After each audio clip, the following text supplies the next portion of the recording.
اعوذ باللہ من الشیطان الرجیم بسم اللہ الرحمن الرحیم اطیعوا اللہ و اطیعوا الرسول. قرآن کے دو الفاظ جو ہے اس میں اللہ یوں فرماتے ہیں اللہ کی بھی بات مانو اور رسول کی بھی بات مانو. اب کیسے مانیں؟ کس طرح مانیں؟ کس ترتیب سے مانیں؟ کچھ مانیں کچھ چھوڑ دیں؟ کیا کریں ہم؟ کس طرح کریں؟ میرے بھائیوں، صحابہ کرام کی زندگی میں بڑا زبردست سبق ملتا ہے کہ اللہ اور اس کے رسول کی بات کیسے مانی جاتی ہے.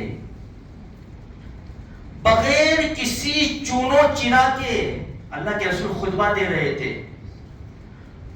صحابہ کرام آ رہے تھے، ایک صحابی رضی اللہ عنہ کو دیر ہو گئی، ابھی دروازے کے باہر تھے. اللہ کے رسول نے خطبے میں ارشاد فرمایا بیٹھ جاؤ.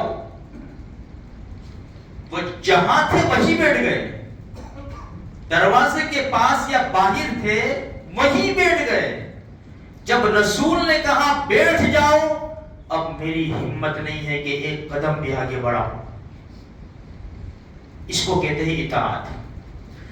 جو دوسرا پارہ ہے شروع ہوتا ہے سیقول السفہاء من الناس ما ولاھم عن قبلتہم التی کانوا علیہا. اللہ کے رسول صلی اللہ علیہ وسلم جب مکہ مکرمہ میں نماز پڑھتے تھے تو اس طرح نماز پڑھتے تھے کہ بیت اللہ بھی سامنے رہے اور بیت المقدس مسجد اقصی جو آوازیں لگا رہی ہے ابھی، ہزاروں نہیں لاکھوں جانیں چلی گئی. میرے بھائیوں، کم سے کم دعائیں کر کے اپنا نام لکھوا دیں. کم سے کم غمگین ہو کر فلسطین کے معصوموں کے ساتھ اپنا نام لکھوا دیں. اپنی عیاشی بدماشی میں ہم نہ رہے، اپنی خوشیوں میں اپنی زندگی نہ گزارے.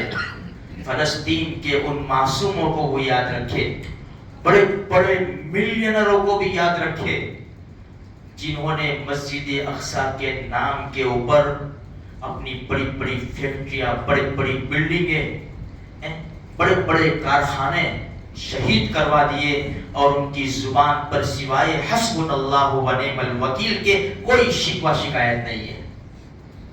یہ مسجد اقصی. اللہ کے رسول اس طرح نماز پڑھتے تھے کہ مسجد اقصی بھی سامنے رہے. جب مدینہ منورہ تشریف لے گئے تو حضرت برہ رضی اللہ تعالیٰ عنہ فرماتے ہیں کہ 16-17 مہینے اللہ کے رسول صلی اللہ علیہ وسلم نے بیت المقدس کی طرف منہ کر کے نماز پڑھی. اللہ کے رسول کی چاہت تھی کہ جو پہلا قبلہ تھا بیت اللہ، وہاں پر ہمیں پھیر دیا جائے.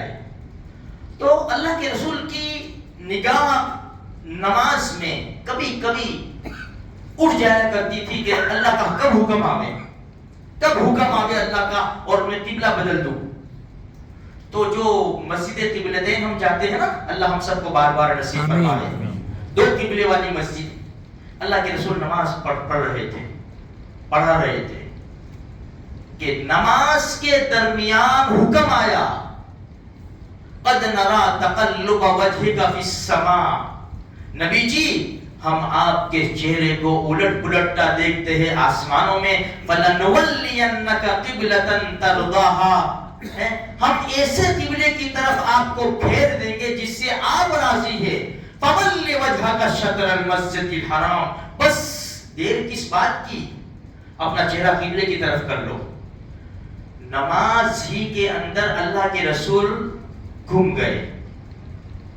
پہلے پڑھ رہے تھے بیت المقدس کی طرف، نماز ہی کے اندر. اب بتانا یہ ہے کہ جو صحابہ کرام کی صف لگی ہوئی تھی، جیسے اللہ کے رسول کو پھرتے دیکھا، سارے صحابہ بغیر کسی چونو چرا کے اللہ کے رسول کی پیروی کر لی انہوں نے.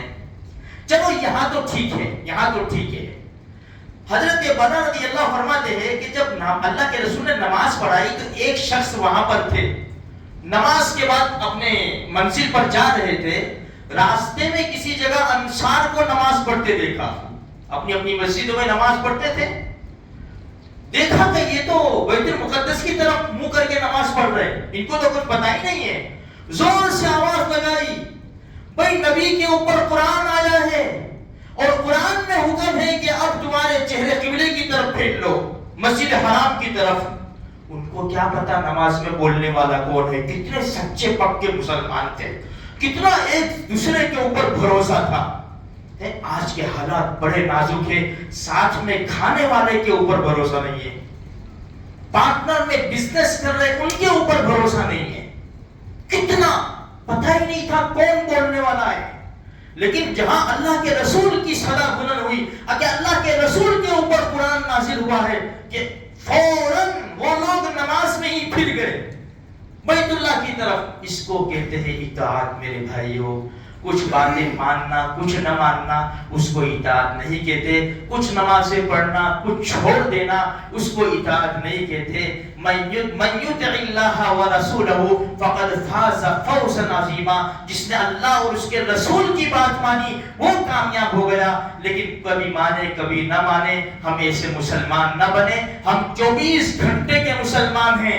ہم صرف مسجد میں مسلمان نہیں ہیں, ہم بازاروں کے اندر بھی مسلمان ہیں, ہم فنکشنوں کے اندر بھی مسلمان ہیں, گارڈن اور مال کے اندر, ریلوے اسٹیشن کے اوپر, ایئرپورٹ کے اوپر بھی ہم مسلمان ہیں. 24 گھنٹے کے ہم مسلمان ہیں, ہم ٹیمپرری مسلمان نہیں ہیں.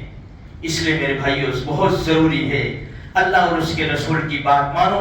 دنیا میں بھی بھلائیاں مل جائے گی, آخرت میں بھی بھلائیاں مل جائے گی. آج جو ہماری ساری پریشانیاں ہیں, ہم نے اللہ کے حکم کو توڑا, پیارے نبی کے طریقوں کو چھوڑا, مسجدوں کو خالی کر دیا, اللہ کے قرآن کو ہم نے طاقوں میں سجا دیا. کبھی کبھی ہمارے ہاتھ میں آ جایا کرتا ہے, ہم کبھی کبھی مسجدوں میں آ جایا کرتے ہیں, اور صبح کی نماز میں ہماری مسجدیں خالی نظر آتی ہے. جمعہ کی 2 رکعت کے لیے ہماری ساری مسجدیں بھرپور نظر آتی ہے. ہم کیسے مسلمان بن گئے؟